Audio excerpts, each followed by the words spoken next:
اعوذ باللہ من الشیطان الرجیم بسم اللہ الرحمن الرحیم۔ مولانا رومی رحمۃ اللہ علیہ فرماتے ہیں، ایک شخص اندھیری رات میں نماز ادا کرنے کے لیے گھر سے نکلا۔ اندھیرے کی وجہ سے ٹھوکر لگی اور منہ کے بال کیچڑ میں گر گیا۔ کیچڑ سے اٹھ کر وہ واپس گھر گیا اور لباس تبدیل کر کے دوبارہ مسجد کی طرف چل دیا۔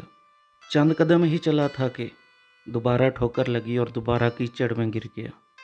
اٹھ کر وہ ایک بار پھر گھر واپس گیا اور لباس تبدیل کر کے دوبارہ مسجد جانے کے لیے گھر سے نکل آیا۔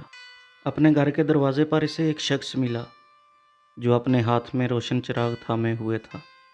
چراغ والا شخص چپ چاپ نمازی کے آگے آگے مسجد کی طرف چل دیا۔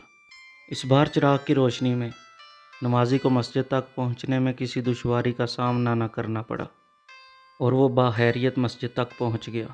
مسجد کے دروازے پر پہنچ کر وہ شخص رک گیا اور نمازی اسے وہیں چھوڑ کر مسجد میں داخل ہو گیا اور نماز ادا کرنے لگا۔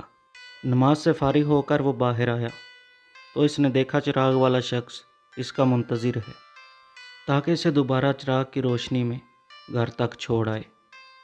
جب نمازی گھر تک پہنچ گیا تو نمازی نے اجنبی سے پوچھا، کون ہے؟ اجنبی بولا، سچ بتاؤں تو میں ابلیس ہوں۔ نمازی کی حیرت کی انتہا نہ رہی۔ اس نے پوچھا، تمہیں تو میری نماز رہ جانے سے خوش ہونا چاہیے تھا، پھر چراغ کی روشنی میں مجھے تو مسجد تک کیوں لایا؟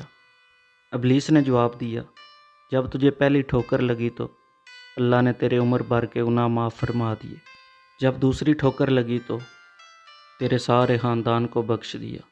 مجھے فکر ہوئی اگر اب ٹھوکر کھا کر گرا تو کہیں اللہ تیرے سارے گاؤں کی مغفرت نہ فرما دے، اس لیے چراغ لے کر آیا ہوں کہ تو بغیر گرے مسجد تک پہنچ جائے۔